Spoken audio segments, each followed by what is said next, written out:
guys, welcome back to my channel. Today I am bringing you a review on the new Anastasia Beverly Hills Stick Foundation. I have a couple things to let you guys know. I've been trying it out and I want to tell you guys about it, so let's get right into the video. Okay, so I have the stick foundation right here. It comes in a nice little black box just like all her other products, and I have my shade right here on the bottom. This is the packaging right here also, just a nice sleek black packaging with some rose gold detailing. The top has a little rose gold logo as well, and then on the bottom you will find your color. So my color is golden, and I had to actually play around for a little while with colors because I did have one that was, I think it was warm neutral, and I'm usually a warm medium undertone or medium color with yellow undertone, and that one just was a little bit too light for me, so I did have to go up one shade just a little bit deeper, or down one shade, I don't know, but either way I had to go a little bit darker, and it does match my neck a lot better. I could get away with that other color, but it didn't match my neck as nicely. It matched my face more, but you always want to match your foundation to your neck, because, you know, then you're just gonna look like two different people. It's not cute, not a good look, guys. But anyways, back to the foundation. This foundation retails for $25, which I thought was awesome. Usually foundations are way more expensive if you're gonna go high end, and I thought $25 was super fair for this. You also have the Hourglass foundation, stick foundation that just came out, which is about $45. So when I saw that price difference, I was like, I'm gonna try the Anastasia one. So that might be a little thing for you guys to know, just in case you're wondering. Also, just so you guys know, they do have contour shades, highlight shades, specifically, you know, to contour and highlight, and then they also have the full foundation range, like I said, over 20 colors altogether in that collection. I believe this has, okay, this has 0.32 ounces in it, so it's not a full ounce, but I don't think most stick foundations are. This is how much the product is, if you guys can see it there. So I'm just going to read a couple of claims for you guys right off the Sephora website. It's a multitasking medium to full coverage stick foundation. It's highly pigmented, it's buildable, creates a natural looking matte finish, and it's good for all skin tones, and it's also good for oily to combination skin types. It's easy to layer. So I'm just going to touch on a couple of those points right now for you guys, because I have been wearing this for, I want to say, like a good week and a half. Every time I put on makeup, I've been wearing it. If you've seen in my last couple videos, this is the foundation I was wearing in both of those videos. So I do have a little bit of, you know, I have a couple things to tell you guys about it. So I do have the foundation on right now. You guys are going to see a demo in a minute, but do have it on right now, and as you can see, unless my lights are washing it out, I do have a little blemish right here. I have one right here, some little pigmentation popping out through here. This was actually the perfect time for me to test this foundation because my skin has been so awesome ever since I've been using the Murad cleanser that I just spoke to you guys about in my last video. But I used a mask and a different kind of mask, and my skin reacted horribly to it and it broke out. So now I kind of have these blemishes that I can show you guys that basically it doesn't cover. So this is supposed to be a medium to full coverage stick foundation, and I don't believe that's true. I would say this is more on the light to medium side, if you know that. I would not say this is full coverage. You can build it up, but who wants to keep building it up to make you feel like too cakey? I don't know, I just don't like building it up too much. In the demo, again, you're going to see me putting this on. I'm going to put on a layer, and then I'm going to go back in and actually place it on more places like this that need a little bit more help. But for some reason it still doesn't do the best job in covering up those kind of issues. Just for reference, my skin type is oily combination, or oily normal, I should say. It's oily normal. It's mostly oily with some normal parts. It's never like really dry or anything like that.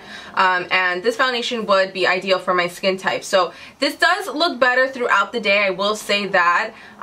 Once I put it on, I feel like it's a little bit matte and a little bit too flat for my taste. I wouldn't say it's natural. I would say it's pretty matte.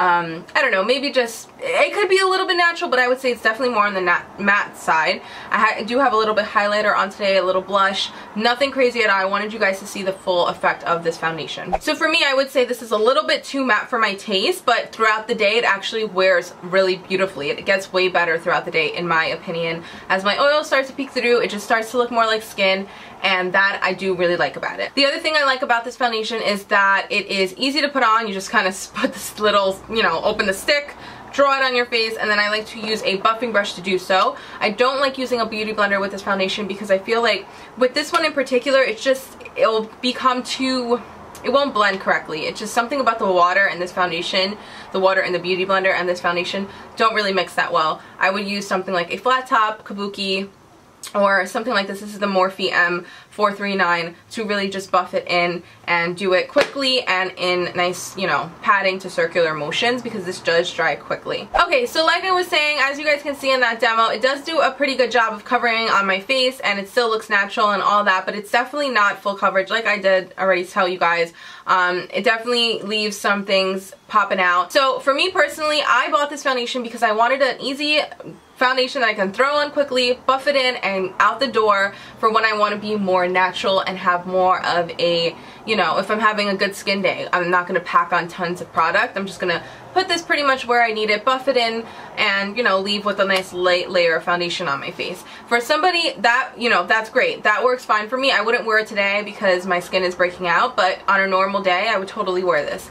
But for someone who's looking for a nice full coverage foundation, especially if you're dry, this is not going to be for you. It does cling to dry patches, like if I, you know, my little dry spot over here from my pimple that's drying up, and it's also not full coverage. I just don't see it. It's definitely more for what I bought it for, to be natural and to do something quick on your face and pretty much head out the door. So this is a kind of a tough one for me because I actually just did my monthly favorites and I've been trying this out, and I didn't know if I should put it in there or not because I just have mixed feelings about this. I can't wear this if my skin isn't looking its best, and at first I really don't love how it looks on my skin. So it's just, it's okay. I don't think it's anything to die over. I don't think it's amazing. I don't think you possibly, like, I don't think you really even need this in your collection. But for 25 bucks, I think that for a higher end foundation, it's fair to try if you would like to try it. The only reason I didn't do the Hourglass one, well, one, because of the price, and two, because that one's more emollient and more for normal to drier skin types, and since I'm so oily, it just probably would not work for my skin tone or skin type. So that's why I went with this one. But all in all, I think it's an okay foundation. I don't think it's anything amazing, like I said. I probably wouldn't repurchase it, but for now, I'm going to use it on just days that I need like a little extra coverage and just want to run out the door. But I think I like even my NARS Tinted Moisturizer better than this one, and that one has less coverage, but I don't know, something about this I'm just not too crazy about. All in all, it's really just not my favorite foundation. So yeah, I guess that's all I have to say about this baby right here. If you guys want me to do more of these kind of reviews, just let me know. Give me a thumbs up. And I just got the Shape Tape Concealer that I talked to you guys about in my monthly favorites. So if you want me to do a little review on that, I'd be more than happy to. I have a lot of things to say about it, actually. I just kind of touched on it on my monthly favorites video that just went live. So anyway, thank you guys for watching. I appreciate all the love, support, and I will see you guys in my next one.